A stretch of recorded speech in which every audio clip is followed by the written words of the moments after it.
पहली बार वो कह रहे हैं कि भाई मजा आया। और मैं ये जो मजा है हिंदुस्तान के हर व्यक्ति को देना चाहता हूं।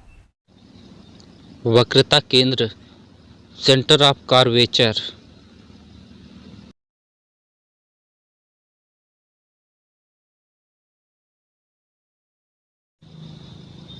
वक्रता केंद्र, सेंटर ऑफ कर्वेचर।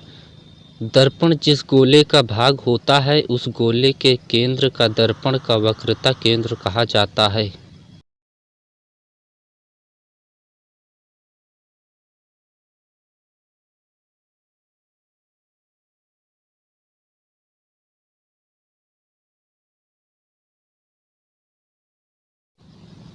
मुख्य अक्ष, प्रिंसिपल एक्सिस, दर्पण के ध्रुव तथा वक्रता केंद्र को मिलाने वाली सीधी रेखा को दर्पण का मुख्य अक्ष कहते हैं।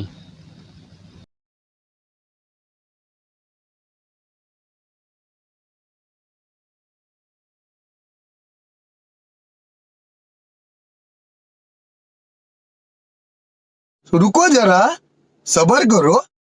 वक्रता त्रिज्या, रेडियस ऑफ कर्वेचर, गोले की त्रिज्या की दर्पण को वक्रता त्रिज्या कहते हैं। अगला टॉपिक हमारा रहेगा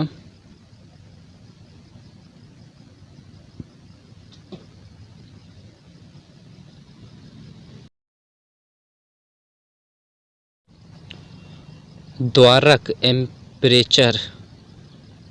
गोलीय दर्पण के किनारों द्वारा उसकी वक्रता केंद्र पर बनाए गए कोण को दर्पण का द्वारक कहते हैं।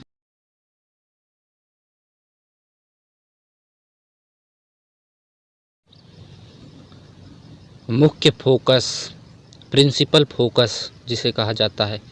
मुख्य अक्ष के समांतर आपतित किरण गोलीय दर्पण से परावर्तन के बाद मुख्य अक्ष के एक बिंदु से आती प्रतीत होती है। उत्तल दर्पण में इस बिंदु विशेष को मुख्य फोकस कहते हैं। फोकस दूरी या फोकसांतर, फोकस लेंथ, गोलीय दर्पण ध्रुव और मुख्य फोकस के बीच की दूरी को फोकस कहते हैं।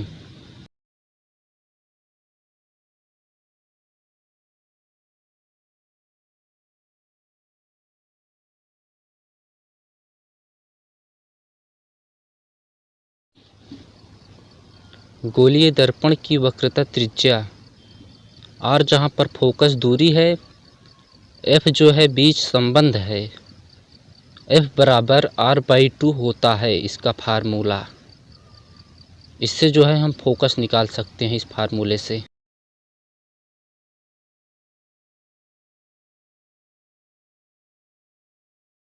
अवतल दर्पण के उपयोग, यूज ऑफ कनकेव मिरर। रोगियों के नाक, कान, गले आदि की जांच करने के लिए डॉक्टर यूज करते हैं। इस अवतल दर्पण के उपयोग करते हैं डॉक्टर लोग।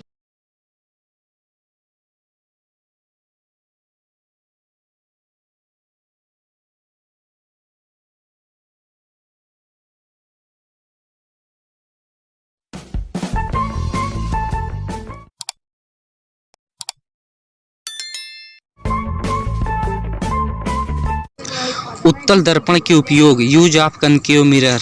उत्तल दर्पण द्वारा बना प्रतिबिंब की सारणी। गोलीय दर्पण में u, v तथा f में संबंध 1/v + 1/u बराबर 1/f निकाला जा सकता है, जहाँ पर m बराबर v/u होता है।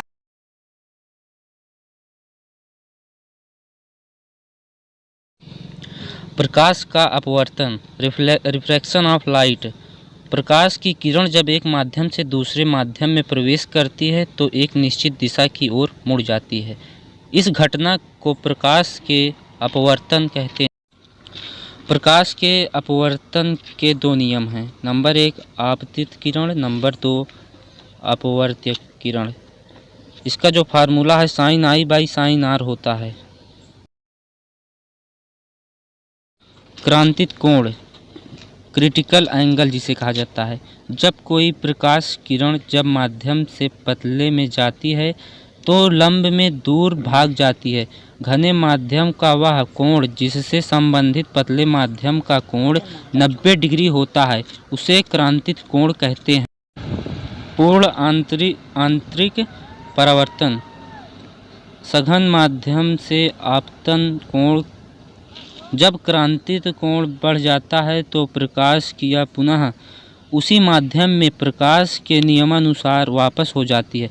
इस घटना को प्रकाश का पूर्ण परावर्तन कहते हैं। प्रकाश का परिक्षेपण या वर्ण विक्षेपण। प्रकाश की किरण किसी त्रिपश्व से गुजरने पर अपने विभिन्न घटकों में विघटित हो जाती है। इस क्रिया को प्रकाश परिक्षेपण कहते हैं। लेंस की पारदर्शी पदार्थ में 2 पृष्ठों द्वारा घिरा हुआ एक खंड होता है जिसका कम से कम एक पृष्ठ वक्रता होता है। आपको वीडियो पसंद आई है तो लाइक, शेयर एंड सब्सक्राइब करना न भूलें। धन्यवाद।